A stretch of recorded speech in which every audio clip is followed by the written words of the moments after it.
Coming up on the show, Pakistan has launched air and ground strikes deep inside Afghanistan in the most serious escalation between the two nations in months. Both sides are reporting heavy casualties. We'll get you a 360-degree perspective with top experts, ground reporters, graphical explainers, and the latest updates, but also the historical context as the situation along one of the world's most volatile borders continues to go from bad to worse. This live broadcast is all you need today to understand every micro and macro detail about the next big crisis staring at the world. Hello and welcome everyone. My name is Sahil Murli Meghani. The South Era Report begins now.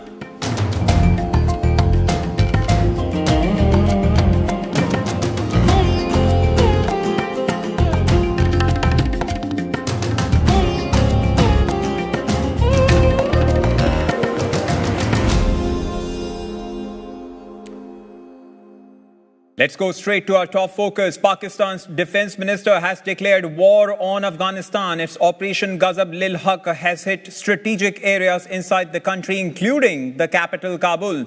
Up on your screens, you can see Pakistan has also hit sites on the border between the two nations. Both sides are claiming heavy casualties, and they say they have seized or destroyed opposing border posts. Watch this report by South Era Network's Muna Khan that takes a quick look at what's transpired over the last 24 hours. Pakistan and Afghanistan are at war, not the slow burn cross-border skirmish kind that has defined this relationship for years. On Friday morning, Pakistan's defense minister used those two words explicitly: open war. As tensions flare, Pakistan's prime minister says the country has the full capability to crush any aggressive ambitions. A spokesperson for the Afghan Taliban says on X it has responded with renewed attacks against Pakistani troops, though the post has now been deleted. Here is how we got here and why the timing matters. On the night of the 21st of February, Pakistan's Air Force struck 7 locations in 3 Afghan provinces: Nangarhar, Paktika, and Khost.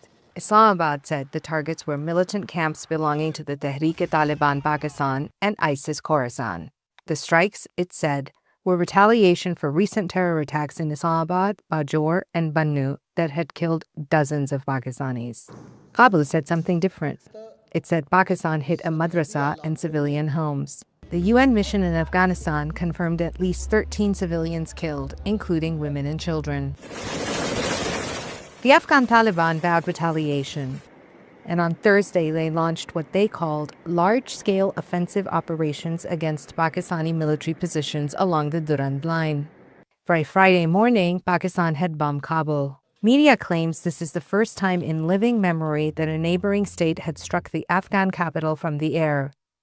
Pakistan named its operation Ghazab Lil Haq, righteous fury. Why is this happening now? The Tehrik-e-Taliban Pakistan is distinct from the Afghan Taliban, but ideologically intertwined. Since the Afghan Taliban retook Kabul in 2021, the TTP has intensified its attacks inside Pakistan. More than 1,000 violent incidents last year alone. Pakistan has repeatedly demanded Kabul to crack down. Kabul has repeatedly refused, partly because of shared ideology, partly because pushing TTP towards ISIS Khorasan frightens them more. A ceasefire brokered by Qatar, Turkey, and Saudi Arabia held from October. It has now completely collapsed. But there is another dimension to this week that cannot be ignored. While Pakistan was launching airstrikes into Afghanistan, India's Prime Minister Narendra Modi was in Jerusalem addressing the Israeli parliament. Standing beside Prime Minister Benjamin Netanyahu, he declared India stands with Israel, firmly, with full conviction. Both leaders called for a global alliance against terrorism, and while neither explicitly named Pakistan, the subtext in Islamabad was heard.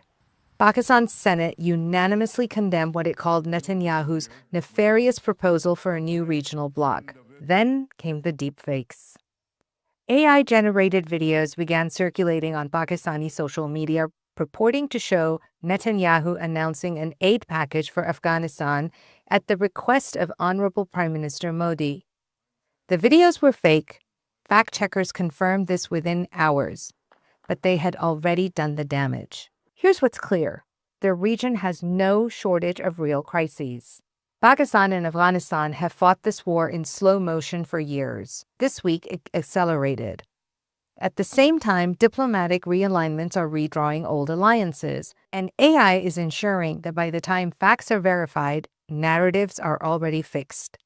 The combination is volatile in ways that go well beyond the Durand line. Qatar is now reportedly mediating. Previous ceasefires have held for a time. Whether they can hold this time, with both sides counting losses, remains to be seen.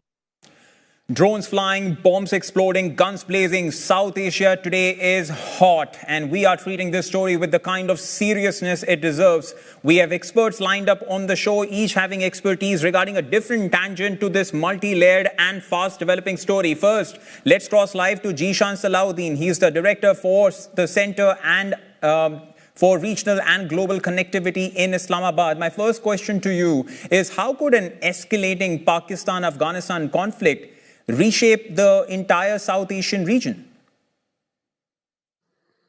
I don't know if it's going to reshape the entire South Asian region, but it, of course, is a matter of great concern, both for Pakistanis and our brothers in Afghanistan.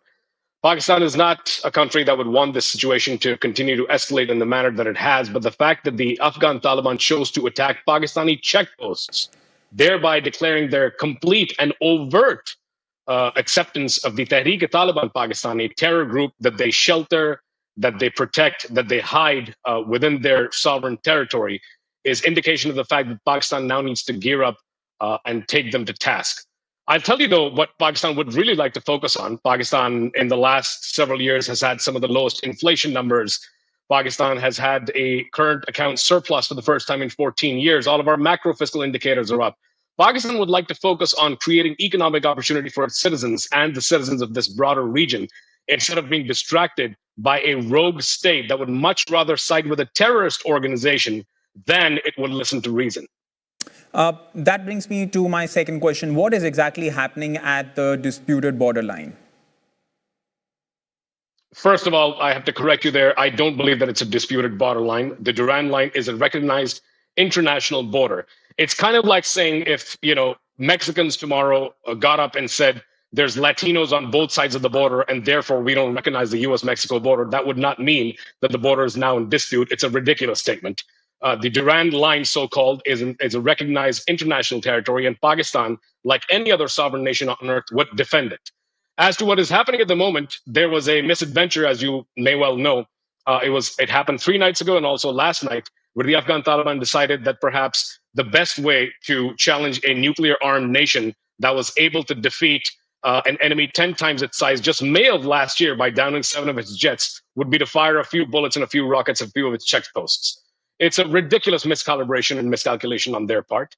That there's still time, I would say. The Pakistani government would very much like to work with them, would like to have dialogue. Pakistani citizens would like this to be peacefully resolved.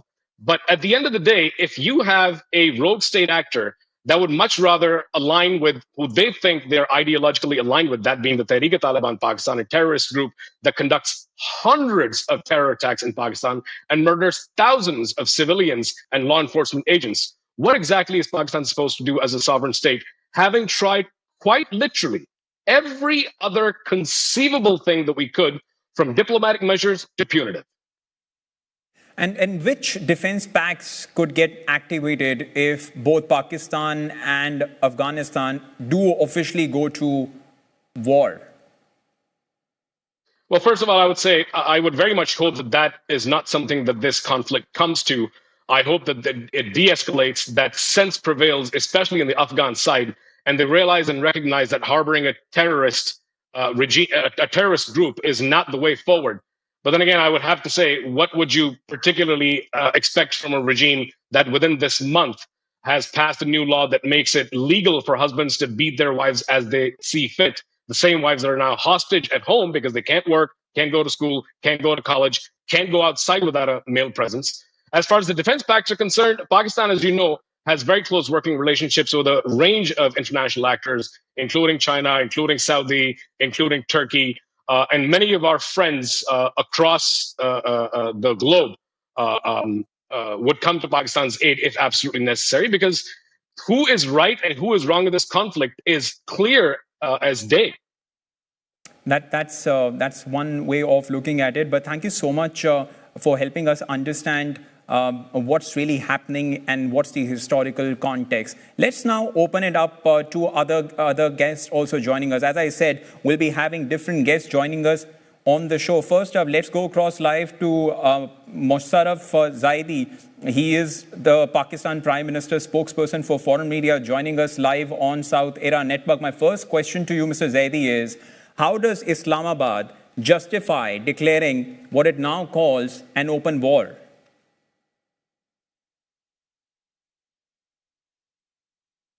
All right, while we try to reconnect with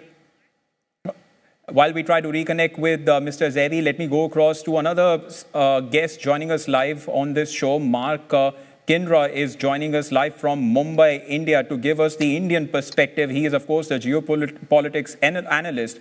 My first question to you, Mark, is how is New Delhi assessing the risk of this conflict spreading across the region? Hello, everyone. So I think Delhi is assessing this conflict as a regional conflict. It's limited to Afghanistan and Pakistan and their internal rivalry, which has actually been going on since decades now. And this has just begin again since the Taliban took over of 2021. Since 2021, as soon as Taliban took over until now, I think we have seen 40 to 50, skirmishes happening across various timelines. And, the dispute has, various dimensions going to territorial, urine line, or in that case or another case, basically be with respect to TTP and their alleged harboring by Afghanistan and, given support by Taliban. Frankly, it is the same Pakistan which has supported Taliban since decades now, 20 plus years. They're harboring Taliban, Shura or Quetta Shura in Pakistan. All of their resources, all of their people were in Pakistan for long back. In Pakistan Parliament, the ex-PM Imran Khan stated that Taliban has broken the shackles of slavery. That was stated all in the Parliament of Pakistan. Now, if Pakistan really has a problem with Afghanistan, I think what they need to do is they need to have dialogue with them rather than calling them and having an open call for war, because that will really basically make the matters worse for them and basically make the whole region into another another place where all the proxy wars is being again being fought.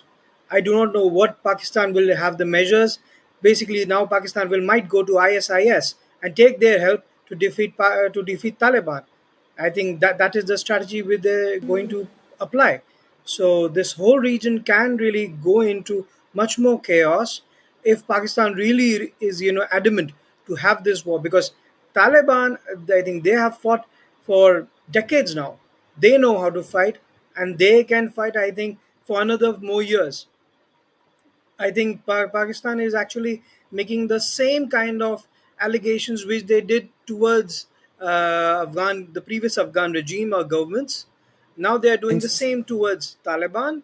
And Mark, since you're talking about the previous regime, I'm also now interested in how the world is looking at it. But before we talk about the world, I want to talk about one of the biggest players in South Asia, India. Because the only thing that stands between India and Pakistan, India and Afghanistan, is Pakistan. So to viewers of South Era Network joining us, that's how it's stacked as Afghanistan, Pakistan, and then India. So my question to you is, does India see any direct security implications for its own borders from this conflict? No, I do not think that there will be any kind of direct security threats towards the borders of India. However, there are indirect threats can be there. As I said earlier, there can be rise of terrorism. There can be rise of proxy wars. There will be much more instability. That will again be on the rise if Pakistan is adamant to to have this war ongoing against with Afghanistan and Afghan people. That I think is a fair assessment. Only time will tell how it actually transpires, because the region is complicated, as you know. And that is why, Mark, India has issued clear support for Afghanistan in a way. What might be next course of actions if aggressions further escalate? First of all, I would like to clarify that India has no position as such with respect to this war. India's only position is that there need to be restraint for the people of both the sides.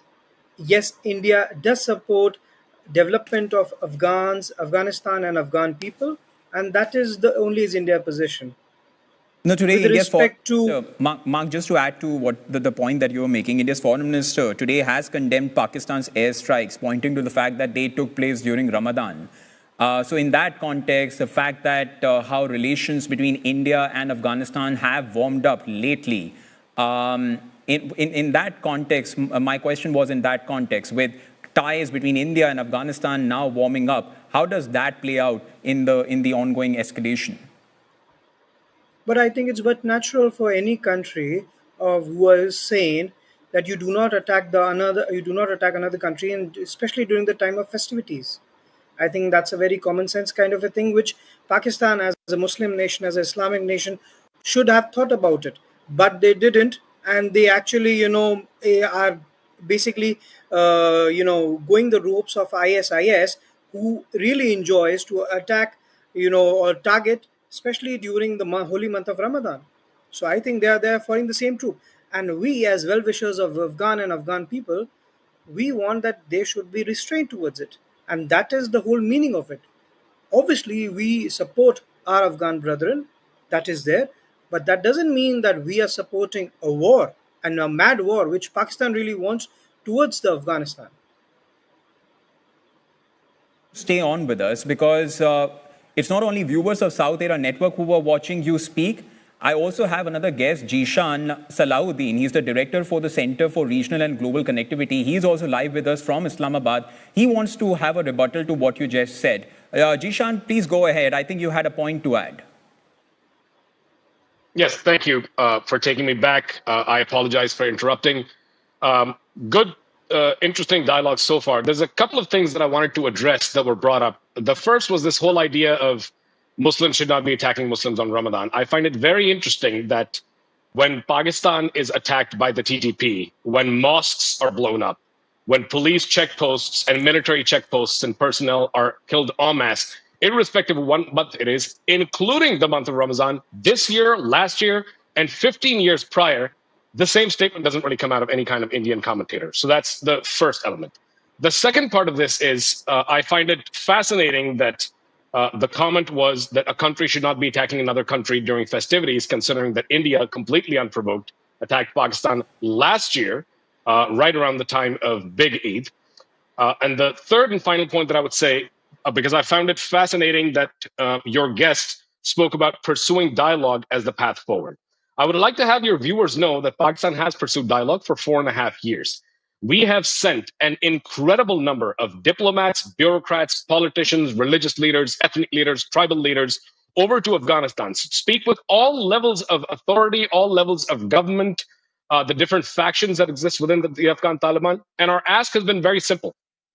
We understand that you are ideologically aligned with the Tehreek-e-Taliban Pakistan, and we are willing to accept that, and we are willing to respect that. All we want is for you to stay their hand to ensure that they don't attack Pakistani citizens, Pakistani law enforcement, Pakistani infrastructure, and do not wreak havoc in this country. And within the last 3 months, after the last round of dialogue and talks broke down in Istanbul, which your other commenter said that Pakistan should pursue a path of dialogue. That's dialogue that we tried to do for the 17th time in the last 4.5 years.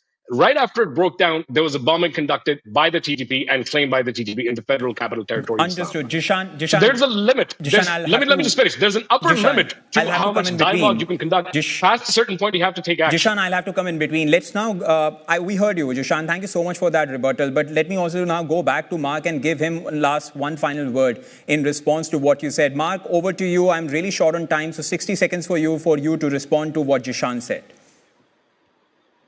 Sure. So my guess said that India hasn't really, showed any kind of empathy with respect to terrorist attacks. Just I think last month or 2 months back, there was a huge attack on a Shia mosque. India wholeheartedly condemned that attack. As far as the dialogue is concerned, I think Pakistan needs to have a full understanding that why they kept on supporting Taliban for decades now, even after understanding and knowing, and have they decided now that there is no good Taliban or bad Taliban, or is there still some other kind of some other word? We'll leave it that for another day, Mark, because we are completely out of time. But really appreciate you helping us understand India's perspective, and also to Jishan for helping us understand Pakistan's perspective. Now, to take a deeper dive into that, we are being joined by someone very important. Musharraf Zaidi is joining us live. He is Pakistan Prime Minister's spokesperson for foreign media. My first question to you, Mr. Zaidi, is how does Islamabad justify declaring what it now calls an open war? Well, Pakistan hasn't declared anything. This is a choice that the Afghan regime has made. And I just want to clarify for your viewers what that choice is. The Afghan Taliban has decided that they prefer a relationship and patronizing the TTP, the BLA, and a whole host of other terrorist organizations over and above maintaining an economic, diplomatic, and political relationship with the Islamic Republic of Pakistan.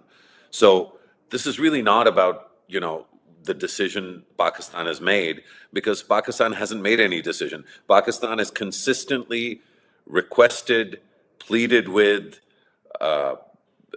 cajoled, tried to convince, engaged, forcefully expressed, whatever adjective you want to use. Pakistan has been completely consistent from day one. And we can start day one in 1947, or in 2007, or in 2017, or we can start it in October, or we can start it now.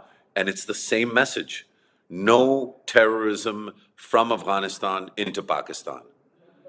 If Afghans choose to support terrorism into Pakistan, Pakistan must choose to protect its territory, its people, its mosques, its schools, its marketplaces, its bazaars. And that's really what Pakistan is doing. This is a completely defensive set of actions, and it is defensive in the face of relentless terrorist attacks emanating from Afghanistan, with the support of the Afghan Taliban and the funding and endorsement of Pakistan's enemy, India. Now, you have, of course, made a generic point that you want to hit back at Afghanistan for what you called that there is terrorism emanating from the land of Afghanistan. But if I have to ask you a specific question, could you list me out some specific military or political objectives that Pakistan is seeking to achieve? Pakistan doesn't have any military objectives. It has one security objective: eliminate terrorism from Afghanistan into Pakistan. You call it a generic point, but I think it's very, very specific, and it's very, very consistent. The TTP has been attacking Pakistan since 2007. The BLA has been doing the same thing for longer. Internationally sanctioned terrorist organizations are the responsibility of the Afghan Taliban regime to control. If they can't control coming out of their country, then we will. And if we find that the nexus between the Afghan Taliban and these groups is clear as day, if we find that Afghan Taliban regime commanders and soldiers and spies are standing guard and standing alongside with and in alignment with the TTP and the BLA and other terrorist groups, then they too will be in the line of fire. Could I ask you to clarify on the last point that you made about India, Mr. Zaidi, in your previous answer? Oh, there's nothing to clarify. The Indian government has chosen path of war and conflict with Pakistan. It attacked Pakistan in 2019. It was repelled. It attacked Pakistan in 2025. It was humiliated. It has, throughout this period, sought to cultivate proxies that will attack Pakistan with varying levels of success. The Afghan Taliban has enabled and assured the Indian government of its support for India's evil designs and hegemonic designs for this region. And Pakistan is once again in the same vein as what I explained, and is Mr. duty-bound to protect sure, its Mr. territory and its Zedi, people. also, what do you think about the timing of it? This happened on a day, and viewers of South Era Network would remember, because yesterday we spent a whole edition on that. This happened on a day when India's Prime Minister Narendra Modi was in Israel. I think that's a question that you should pose to the Afghan Taliban authorities. But what's your take? I want to know your perspective. I want to understand your perspective. What do you think of the timing? Well, unfortunately, I'm any longer in a role where I can publicly, offer commentary on random things. My job is to present the position of the Republic of Pakistan and the Prime Minister, which I hope that I've been able to do with some degree of success, as what is happening in other countries, which kind of genocidal maniacs decide to link with other kinds of genocidal maniacs, and why meetings would be an inspiration for the Afghan Taliban regime to show off its terrorist credentials.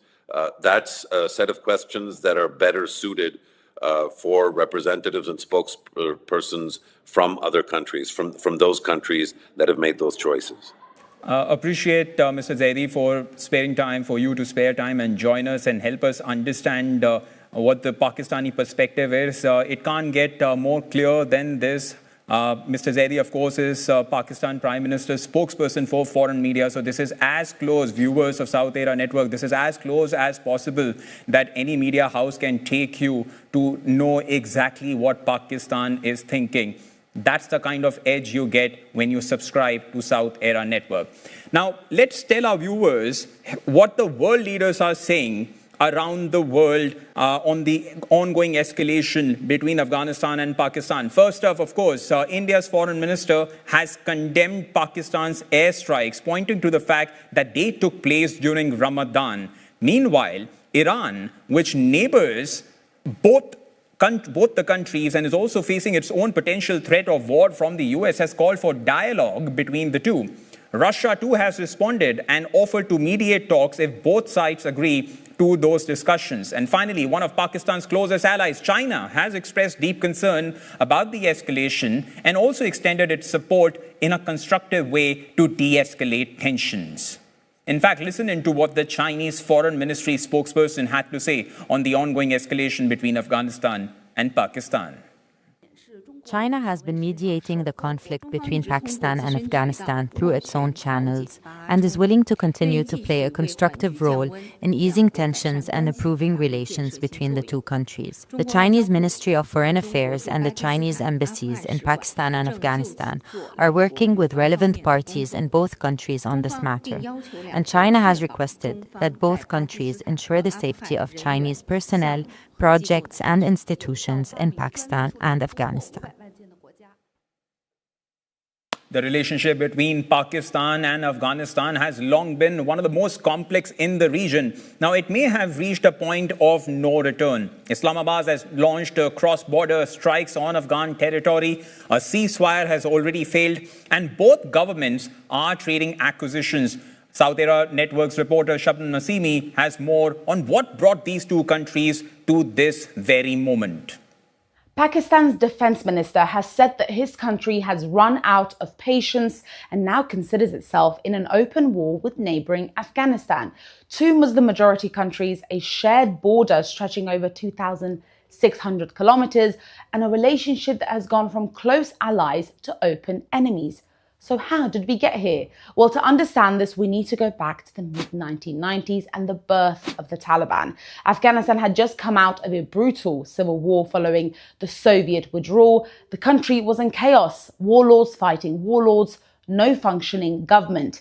Out of that chaos emerged the Taliban, a movement born in the madrasas, the Islamic religious schools, mostly in southern Afghanistan and across the border in Pakistan. Pakistan became one of the only 3 countries in the world to formally recognize the first Taliban government. The logic was simple. A Taliban-controlled Afghanistan would be a friendly neighbor and a buffer against regional rivals, particularly India. Pakistan's powerful intelligence agency, the ISI, backed the Taliban with money, training, and political support. This was Pakistan securing its own backyard. Then came September 11th. The US invaded Afghanistan and toppled the Taliban. But Pakistan played both sides, officially joining the US-led war on terror, while the Taliban quietly regrouped in Pakistan. When the US withdrew in 2021 and the Taliban swept back into power with help from Pakistan. But the honeymoon didn't last long. The Taliban's return to power emboldened a different and dangerous group, the TTP, or Tehreek-e-Taliban Pakistan, also known as the Pakistani Taliban. They share the same ideology as Afghanistan's Taliban, many of the same roots too, but they are a completely separate organization. And their target isn't Afghanistan, it's Pakistan itself. They want to bring down the Pakistani state.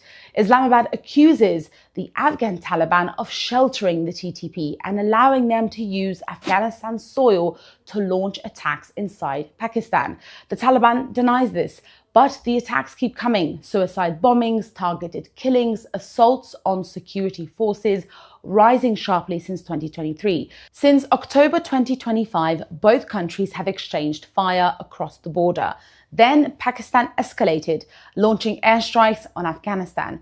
The Taliban say women and children were among those killed, but Pakistan insists that it was targeting TTP militants behind a wave of attacks, including a devastating mosque bombing in its capital, Islamabad, just weeks ago.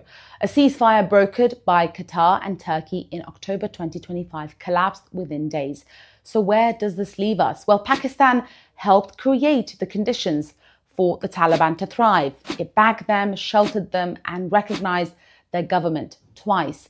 Now it finds itself in open confrontation with the very movement it once nurtured over a militant offshoot it can no longer contain. What an interesting and powerful report by my colleague Shabnam Nasimi. Thanks so much for helping our viewers understand the intricacies of this conflict. To make it easier for you to understand what is happening today in 2026, let's zoom back by 14 months to December 2024. Because while before, and in fact, we'll get you the whole timeline. We have built a very clear explainer to you to help you understand the crux of the issue. But before we do that, let's cross live to another guest that we are having on the show, Dawood Safi, as you can see on your screens. He's joining us live. My first question to you, Mr. Safi, how are Talibani authorities presenting Pakistan's airstrikes to the Afghan public?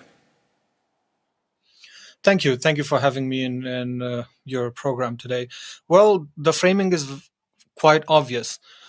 It's a violation of Afghanistan's sovereignty and airstrikes from a hostile nation targeting civilians across multiple provinces in the country. That is the framing that's been going on from the de facto authorities inside Afghanistan. And that's, as Ms. Nasimi explained, it has a long history to it, but this very specific conflict, it started as a response to Pakistan's airstrikes on Nangarhar and Paktia that killed over 30 civilians, and then these retaliatory attacks happened. And what is the humanitarian impact that you are estimating to be on Afghan people? Because we all understand that people of Afghanistan have gone through a lot back to back. First, of course, there was the presence of the United States, and then the transition happened, which wasn't very peaceful. And then Afghanistan has had its own issue, be it its economy, be it re-establishing relations with the world. Now, in the light of all of those conflicts, transitions, and a lack of economic progress, how do you see this conflict now having another sort of a blow, giving another sort of a blow to people of Afghanistan? Well, to be frank, it doesn't change anything on the ground. we often say there isn't much for us to lose anyways. There is economic issues. A lot of people are under the line of poverty, humanitarian crisis all along, and then a few strikes from Pakistan on top of it. It doesn't change much on the ground in terms of economic and humanitarian pressure on the people of Afghanistan, because that already exists. The only thing it does is it is just galvanizing people around the idea that there is this hostile nation that is attacking us and that we need to be united to confront this. So that is the rhetoric being built, and that is what people are thinking, not necessarily thinking around the lines of how this is going to have a humanitarian impact, how is this going to affect the business, because all the trades are cancelled for the past 6 months with Pakistan. No trade is happening anyways. Absolute majority of the migrants have been deported. They're back. So there isn't any other sort of pressure that this would bring to the people of Afghanistan, apart from the civilian casualties that we're facing and an unnecessary war that is ongoing.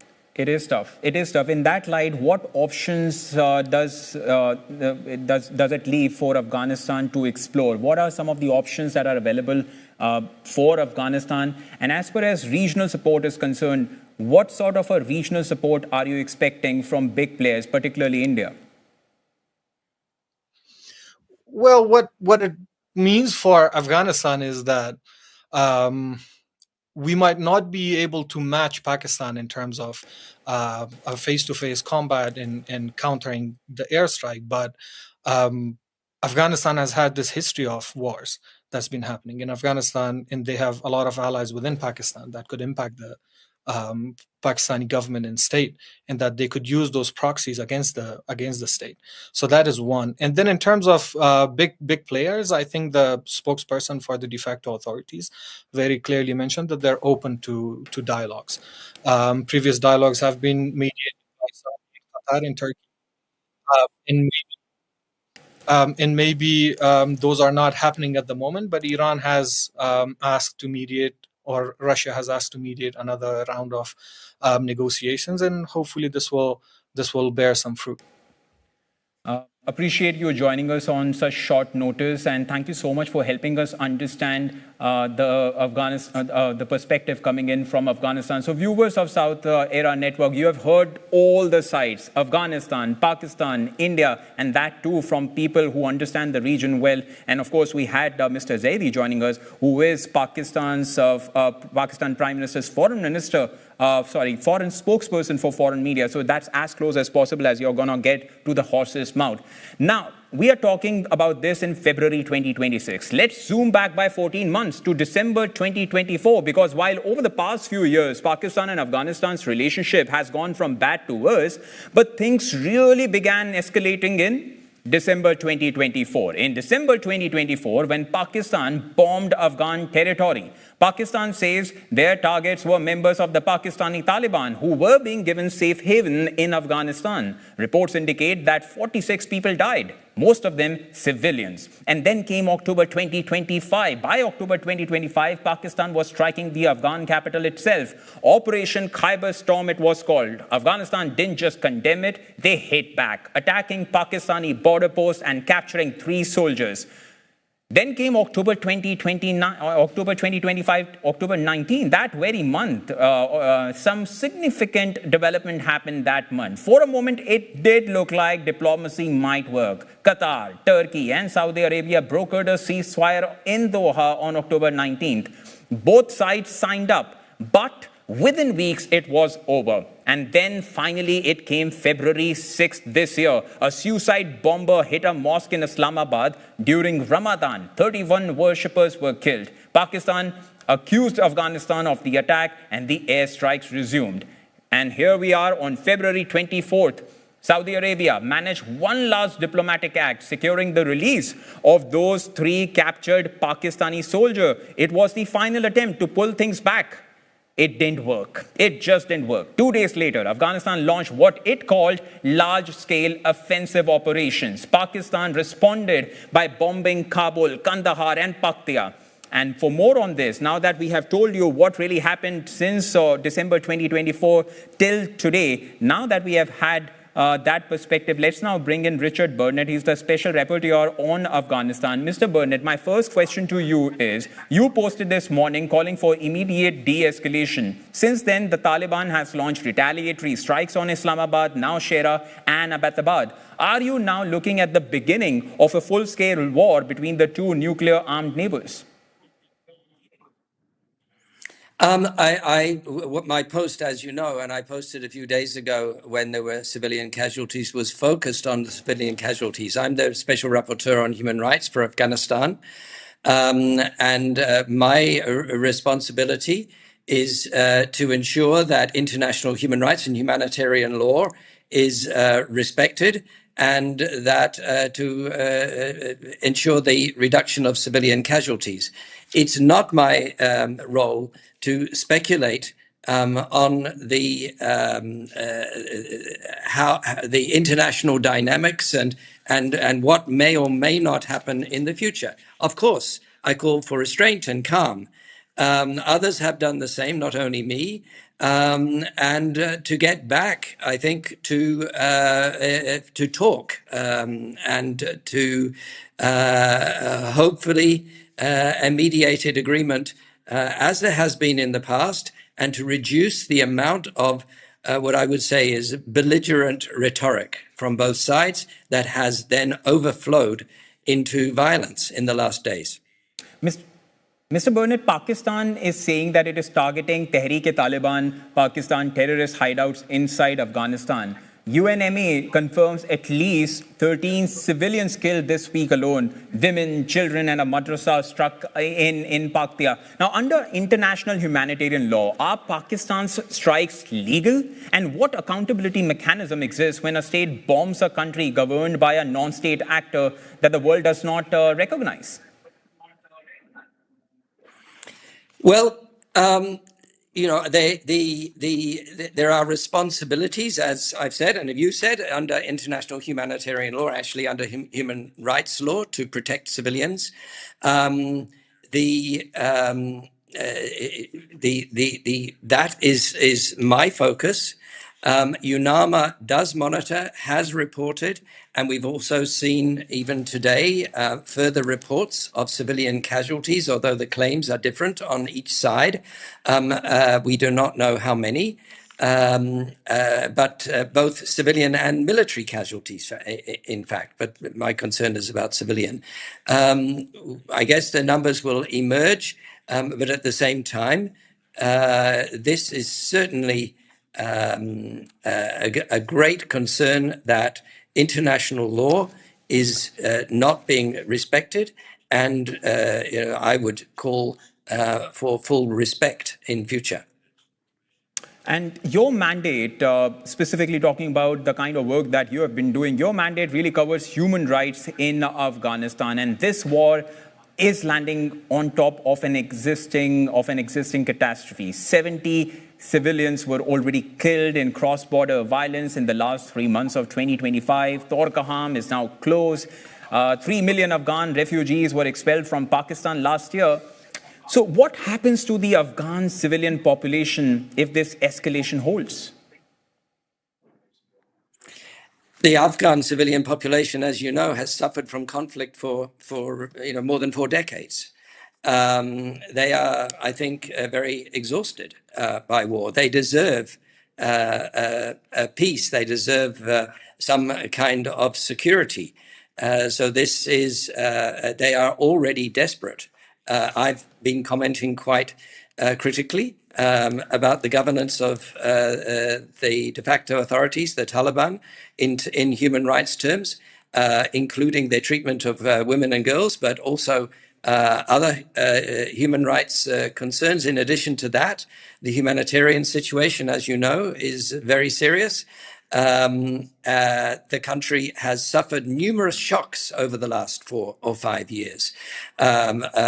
Shocks of governance, shocks of drought and earthquakes, and shocks of the cuts to international aid, as well as you mentioned, a faltering economy and a growing population, partly due to the returns, many of them forced or involuntary returns from regional countries, including Pakistan, Iran, and others. This places huge strain on, it would place huge strain on any country, let alone Afghanistan. The last thing that is needed now is an armed conflict with a neighbor. All right, Mr. Burnett, we'll leave it there. Thank you so much for helping us understand what this conflict really means. Viewers, with that, we have come to the end of this edition. But you heard today, you heard the Indian perspective, Pakistani perspective, Afghani perspective, and you also had international experts like Mr. Richard Burnett joining us to give you an international perspective of the story. When South Era Network promised you the South Asian edge, we were not joking. We meant business, and today you have seen just a glimpse of what we really mean. You are now ahead of anyone else watching any other network. You now know what the story is, the historical context, the ground reportage, the verified facts, and also how the story may develop. If you like that, and if you like what you're watching, and if you want more of that, don't forget to subscribe South Era Network on YouTube, Instagram, Twitter, and elsewhere. We'll see you on Monday. Thank you so much for watching.